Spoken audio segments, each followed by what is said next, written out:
अस्सलाम वालेकुम। आज आपको मैं रोज़ा खोलने का सही तरीका बताता हूँ कि सही तरीका क्या है, और रोज़े की जो नियत है वो भी बताऊंगा, और उसके साथ तर्जुमा भी, और जो समय है वो क्या होना चाहिए, और एक कड़वी बात भी आपके सामने रखूंगा। आप मुझे कमेंट में बताना कि हाँ हजरत सही कह रहे हैं आप, ऐसा होता है। बुरा मानने वाली बात नहीं है, फिलहाल बुरा लगना भी नहीं चाहिए। कुछ ऐसी नसीहतें होती हैं जो हमारे लिए फ़ायदेमंद होती हैं। जैसे ही इफ्तार का वक्त हो तो बिस्मिल्लाह रहमान रहीम पढ़ के हमें इफ्तार कर लेना चाहिए।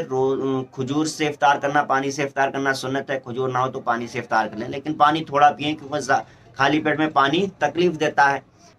तो उसके बाद दुआ पढ़ें।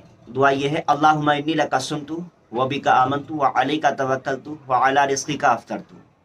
तर्जुमा ये है कि अय अल्लाह, मैंने तेरे लिए रोज़ा रखा। हुजूर फरमाते हैं अल्लाह ताला इस वक्त बंदे के बड़ा करीब होता है। तू मुझसे जितना करीब है, वो मूसा जो अल्लाह से हम कलाम हुआ करते थे, बातें करते थे, मुलाकातें हुआ करती थी, मेरे आखिरी नबी जिनको मैं रमज़ान अता करूँगा, उनका उम्मती इफ्तार के वक्त मुझे याद करेगा। इस वक्त में मैं उसके इतना करीब हूँगा, मूसा तेरे मेरे दरमियान 70 पर्दों का फासला है, उनके दरमियान एक भी पर्दे का फासला नहीं होगा। हुजूर फरमाते हैं इस वक्त में अगर अपने रब से अपनी बात रखी जाए तो अल्लाह कबूल फरमाता है। ये वो वक्त होता है कि अपनी परेशानी, अपने दुख दर्द जो कहीं तुम सुना नहीं सकते, बता नहीं सकते, लोग अब तुम्हारे दर्दों को नहीं जान सकते, लेकिन ये वो वक्त है कि अपने दर्द अपने रब की बारगाह में रखो। अगर तुम अपनी ज़बान से नहीं रख सकते तो दिल से तो रख सकते हो, अपने दिल में तसव्वुर तो कर सकते हो।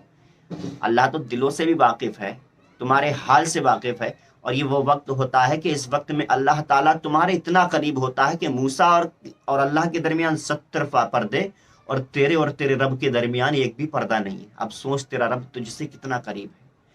तो इस वक्त में हमें दुआ पढ़ते वक्त ये तसव्वुर करना चाहिए, तर्जुमे पे ध्यान देना चाहिए। ऐ अल्लाह, मैंने तेरे लिए रोज़ा रखा। अल्लाह देख रहा है और अल्लाह तुम्हारे दिल से वाकिफ़ है, तुम्हें सुन रहा है। ऐ अल्लाह, मैंने तेरे लिए रोज़ा रखा और तुझ पर ईमान लाया, तुझ पे भरोसा किया, और तेरी दी हुई रोज़ी से मैंने इफ्तार किया। अब आप समझ गए कि इफ्तार के बाद ही हम दुआ क्यों पढ़ते हैं, क्योंकि इसमें कहा जा रहा है कि मैंने तेरी दी हुई रोज़ी से इफ्तार किया। और इफ्तार किया नहीं, पहले से ही वो दुआ पढ़ लेगा तो फिर तो गलत हो जाएगा कि इफ्तार किया और इफ्तार किया नहीं है। तो आप समझ गए, इसलिए बाद में पढ़ी जाती है दुआ। तो कड़वी बात यह है कि हमारे भाई बहनें खाने पे बहुत ध्यान रहता है उनका, लेकिन दुआ ही नहीं पढ़ते, अल्लाह का शुक्र अदा ही नहीं करते। रब तबारक व तआला देख रहा है अपने बंदे को, मेरे बंदे मेरी नेमतें खा रहे हैं, भूल गए मुझे। उस वक्त रब का शुक्रिया अदा करना भूल गए। कम परसेंट में लोग ये हैं कि बिस्मिल्लाह शरीफ भी नहीं पढ़ते, ज़्यादा परसेंट में लोग दुआ ही नहीं पढ़ते हैं। खाने पे ध्यान रहता है कि अब क्या खाना है, अब क्या लेना है, उनका ध्यान खाने पे।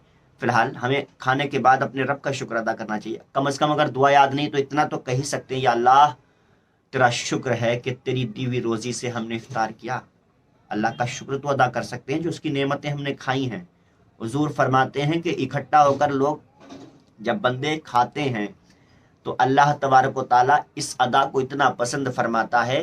हुजूर फरमाते हैं अगर इकट्ठा होकर के जब खाना खाएं मुसलमान बंदे बंदियां, और फिर उसके बाद रब का शुक्र अदा करें, तो अल्लाह को ये अदा इतनी पसंद आती है कि मेरे बंदे मेरी रोज़ी को खा के मेरा शुक्र अदा कर रहे हैं।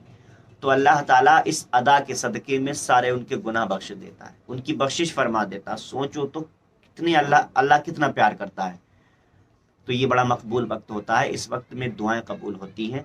हमें सही तरीके से रोज़े को इफ्तार करना चाहिए। कमेंट में बताएं ये वीडियो आपको कैसी लगी। मुझे आप हौसला देते रहा करें ताकि मेरा हौसला बंधा रहे। हौसला अफजाई के लिए कुछ ना कुछ कमेंट में कह दिया करें।